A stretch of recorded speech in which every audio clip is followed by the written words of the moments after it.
सभी साथियों को सबसे पहले जय हिंद। कैसे हैं आप लोग? ठीक है, आशा है आपने ठीक है जो पीछे का 16 क्वेश्चन था, ठीक है, जिसको हम लोग पिछली वीडियो में करा चुके हैं, ठीक है, उसको आपने देख चुका है। ठीक है, इस वीडियो में हम लोग क्वेश्चन नंबर 17 से आगे जितने भी क्वेश्चन है उसको एक एक करके बारीकी से देखने का काम करेंगे। ठीक है, तो हम लोग क्वेश्चन नंबर 17 से क्या करते हैं, इस वीडियो को शुरू करते हैं। ठीक है, क्वेश्चन नंबर 17 में कहा रहा है कि एक स्कूल के विद्यार्थियों ने ठीक है वायु प्रदूषण कम करने के लिए ठीक है स्कूल के अंदर और बाहर पेड़ लगाने के बारे में सोचा। ठीक है, अच्छी बात है। ठीक है, पेड़ लगाने के बारे में सोचा तो ठीक है, लेकिन यह निर्णय लिया गया कि प्रत्येक कक्षा के प्रत्येक अनुभाग, अब देखो अनुभाग क्या होता है, ठीक है, जैसे जो प्राइवेट बोर्ड वाला होता है, चूंकि आप तो बिहार बोर्ड है तो आपने सुना नहीं होगा अनुभाग यानी कि सेक्शन, लेकिन जो सीबीएसई बोर्ड का स्कूल होता है उसमें अगर क्लास 1 है ना, तो क्लास 1 के अंदर भी 4 क्लास होता है जिसको हम लोग सेक्शन कहते हैं। क्लास 1A होगा, क्लास 1B होगा, क्लास 1C होगा, कहीं तो क्लास 1D भी दे देता है। ठीक है, यानी कि जो 1 क्लास में भी जो सबसे भोतर बच्चा होगा ना उसको डी में रखा जाएगा, और 1 क्लास का जो सबसे तेज बच्चा होगा उसको ए में रखा जाएगा। इसी को कहते हैं अनुभाग यानी कि सेक्शन। ठीक है,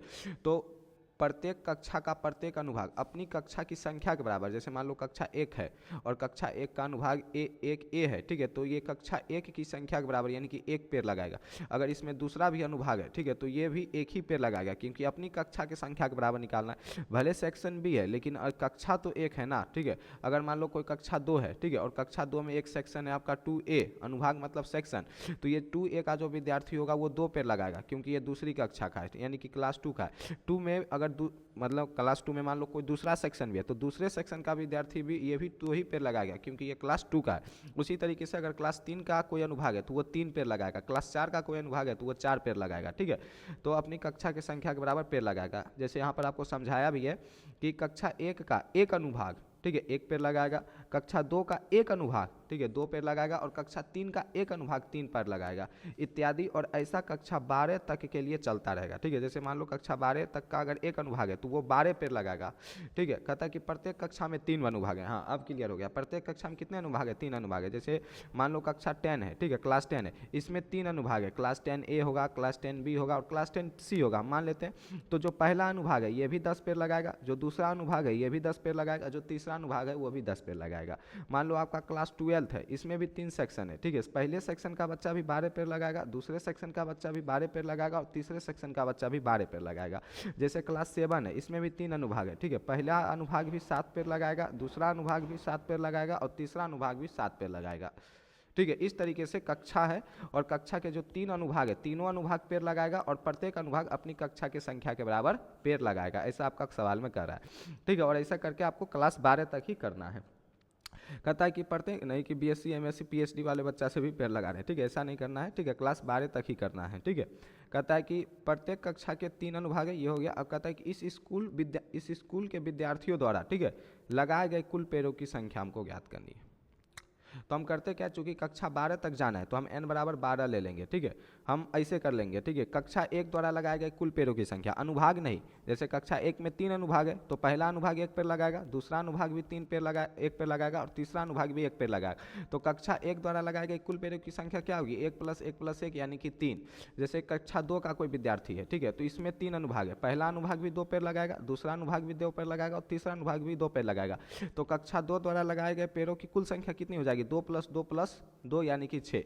इसी तरीके से कक्षा 3 द्वारा, ठीक है, 3 3 3, चूंकि 3 अनुभाग है तो 3 तिहाई 9। ठीक है, कक्षा 4 द्वारा हो जाएगा 4 4 4 4 तिहाई 12। ठीक है, और कक्षा 12 द्वारा हो जाएगा 12 12 12 12 का क्यों कितना होता है? 17, सॉरी 12 + 12 + 12 यानी कि 12 तिया 36। यहाँ गुना नहीं करना है, जोड़ना है। ठीक है, 36 हो जाएगा। और कक्षा द्वारा लगाए गए पेड़ों की संख्या से एक सूची मिल जाएगी और सूची एक एपी में होगा। ठीक है, और उस एपी का हम योग निकाल देंगे, वही लगाए गए कुल पेड़ों की संख्या का योग हो जाएगा। ठीक है, तो करते क्या, यहाँ पर पहले हल लिख देते हैं।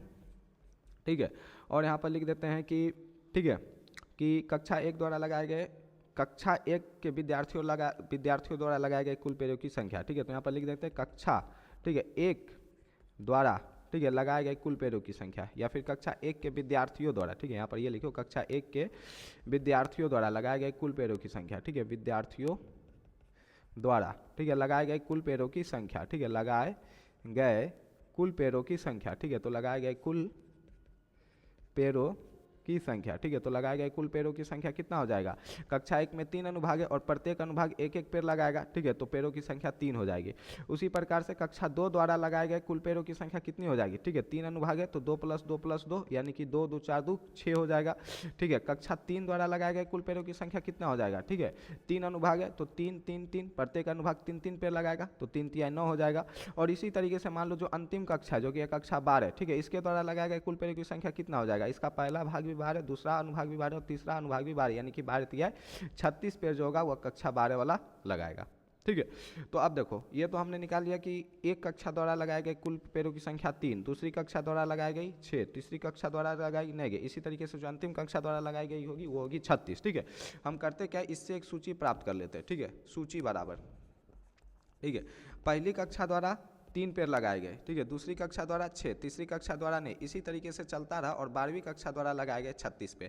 अब ये देख के बताओ क्या ये जो सूची है ये एपी में है या नहीं है, ठीक है। इसका प्रथम पद आपको 3 है, द्वितीय पद आपको 6 है, तृतीय पद आपका 9 है। जब कॉमन डिफरेंस निकालोगे तो 2 लगातार पदों के बीच का अंतर देखो, इसमें +3 किए तो 6 आया, फिर इसमें +3 किए तो 9 आया, ठीक है, फिर +3 करोगे तो कक्षा 4 द्वारा लगाए गए कुल पेड़ों की संख्या आपका 4 तिया 12 आएगा। यानी कि ये जो सूची हमको मिली है ये एक एपी में है, ठीक है। तो अतः लिख देना कि अतः दी गई सूची किसमें है, एपी में है, ठीक है। चीज़ों को समझना लिखने के लिए तो आप भी लिख सकते हो, जो हम चीज़ों को समझाने का प्रयास करें कॉन्सेप्चुअली, ऑब्जर्वेशन जो हम तुमको कराने का अनुभव फील जो हम तुमको कराना चाहते हो वो करना, ठीक है। आप आगे पीछे जो भाषा लिखना है आप वो किताब से देख के लिख लेंगे, ठीक है। तो अतः दी गई जो सूची है वो क्या है, इस एपी में है, ठीक है। अगर ये एपी में है तो ए बराबर हम क्या लिख सकते हैं, 3 लिख सकते हैं, ठीक है। डी बराबर हमको लिखना होगा तो क्या लिखेंगे 6 - 3, ठीक है, तो 6 - 3 करेंगे तो डी आएगा। अब ध्यान दो इस एपी में कुल कितने पद है निकालने की जरूरत नहीं है, क्वेश्चन में ही दे रखा है, कक्षा 12 तक करना है, कक्षा 12 तक करना है और हम प्रत्येक कक्षा द्वारा पेड़ों की संख्या लिए हैं और कक्षा 12 तक करना है तो 1 से 12 तक पदों की कुल संख्या कितनी हो जाएगी, 12 हो जाएगा, तो n बराबर 12 हो जाएगा और हमको बस S12 निकालना है। कितना निकालना है, S12 निकालना है, ठीक है। तो ये तो हो गया सिंपल हलवा हो गया, A मिल गया तुमको, D मिल गया तुमको, N मिल गया तुमको, बस S12 निकाल लो और A12 भी तुमको मिला हुआ है, ठीक है। ये तो और आसान हो गया, A12 भी तुमको मिला हुआ है जो अंतिमवा पद है 36, ठीक है। तो एस एन बराबर फॉर्मूला क्या होता है, n/2 into A plus A N का फॉर्मूला लगा देते हैं क्योंकि अंतिमवा पद मालूम है। तो s बराबर क्या हो जाएगा 12/2, ठीक है, इंटू ए जो कि आपका 3 है प्लस में a 12 जो कि आपका 36 है, ठीक है। ए एन की जगह क्या रखेंगे a 12 हो जाएगा, तो a 12 का मान कितना है 36 है, 12/2 किए तो ये 6 आ गया और ये कितना है 3 + में 36 यानी कि 39, ठीक है। यानी कि ये 6 × 39 हो जाएगा, ये 9 × 6 = 54 के 4 हाथ में 5 × 6 = 18, 18 × 5 = 23 यानी कि 234, ठीक है। यानी ये जो स्कूल है इसके द्वारा लगाए गए पेड़ों की जो कुल संख्या हो जाएगी वो हो जाएगी आपकी 234, ठीक है। ये हो गया आपका क्वेश्चन नंबर कितना 12 का आंसर, ठीक है। समझ में आ गया, मेन फोकस है समझना, ठीक है। जैसे कक्षा 1 में 3 अनुभाग थे तो कक्षा 1 द्वारा लगाए गए कुल पेड़ों की संख्या कितनी हो जाएगी 1 + 1 + 1 3। कक्षा 2 में भी 3 अनुभाग है, एक अनुभाग 2 लगाएगा, दूसरा अनुभाग भी 2 लगाएगा, तीसरा अनुभाग भी 2 लगाएगा, यानी कि कक्षा 2 द्वारा लगाए गए पेड़ों की कुल संख्या कितनी हो जाएगी 2 + 2 + 2 यानी कि 6। इसी तरीके से कक्षा 3 द्वारा लगाई गई कितनी हो जाएगी 3 + 3 + 3 करेंगे तो 9। कक्षा 4 द्वारा निकालेगा तो कितना हो जाएगा 4 + 4 + 4 यानी कि 12, ठीक है, 4 + 4 से प्लस यानी कि 12। इसी तरीके से हम कक्षा 12 द्वारा निकाल लिए तो 12 + 12 + 12 यानी कि 36, ठीक है,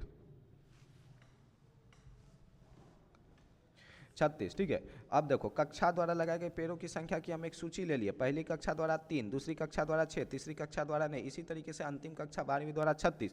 अब ये जो सूची हमको मिला, जो सीरीज मिला, इसको हम थोड़ा सा ऑब्जर्व किए तो पाए कि एक एपी में है, जिसका प्रथम पद a बराबर 3, सार्वंतर 3, n का मान 12 जो कि कक्षा 12 तक है तो 1 से लेकर 12 n का मान 12, ठीक है। S12 हमको निकालना है क्योंकि योग निकालना है और a12 हमको दे रखा है।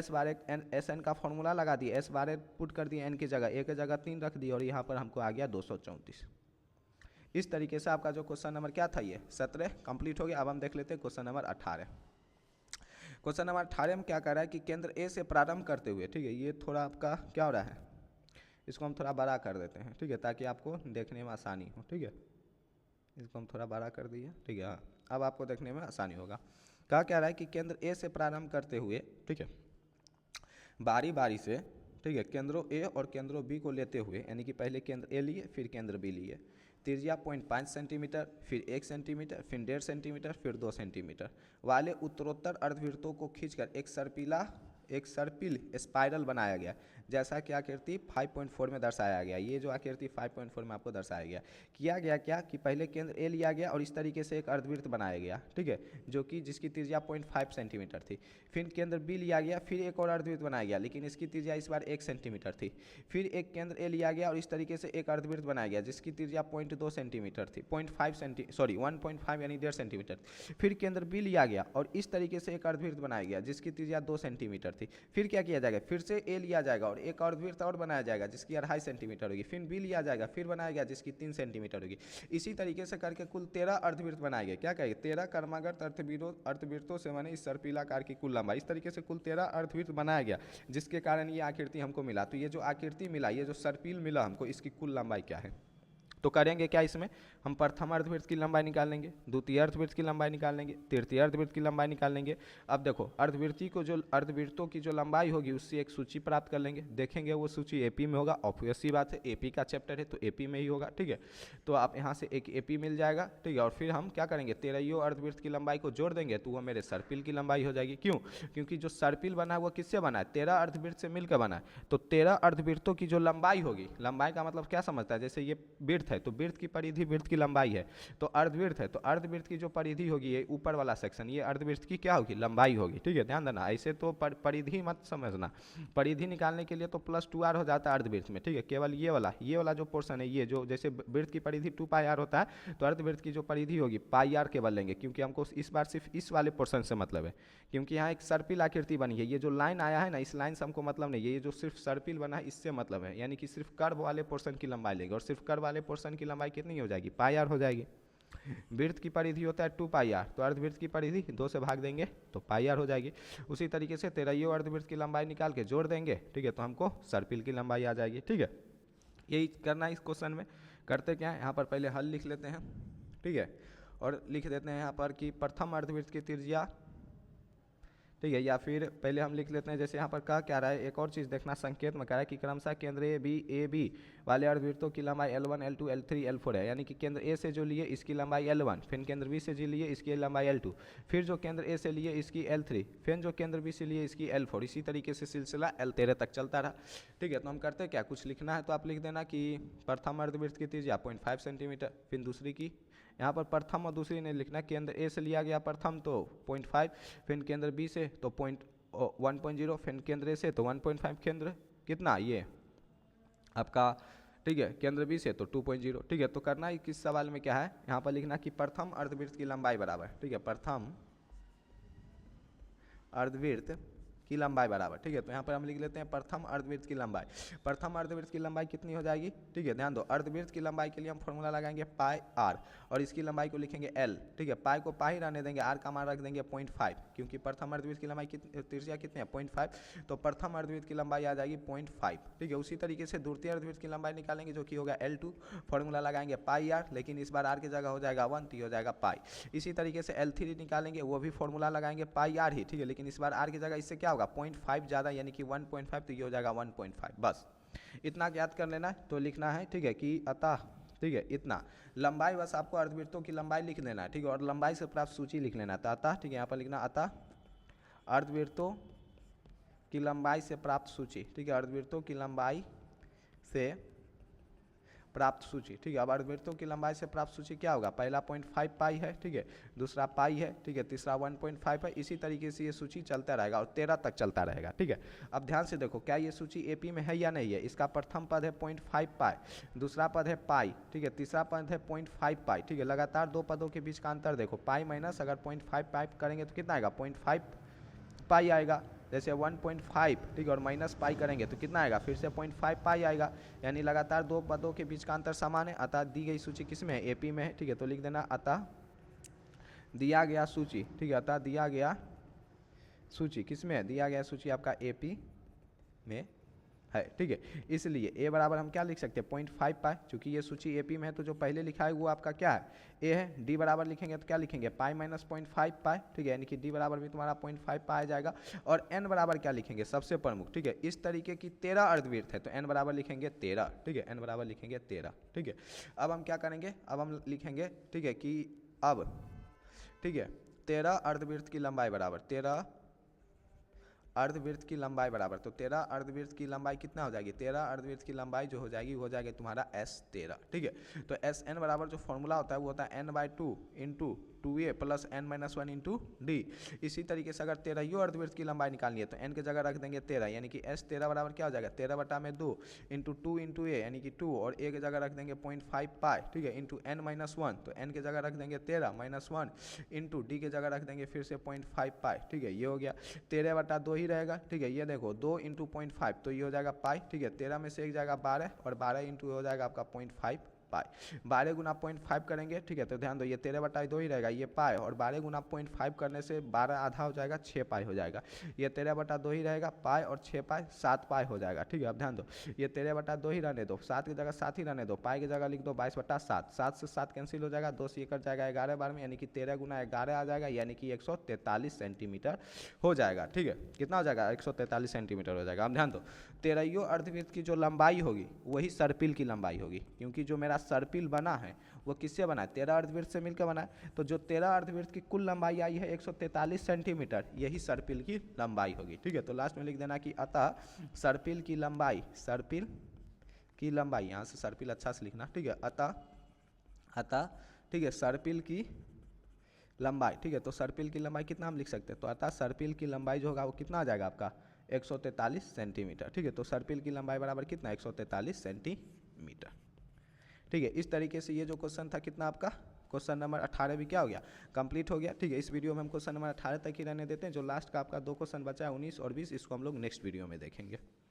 इस वीडियो में इतना ही, मिलेंगे हम आपसे एक और नए वीडियो में, तब तक के लिए स्वस्थ रहो, मस्त रहो, अपनी पढ़ाई को अच्छे से कंटिन्यू करते रहो।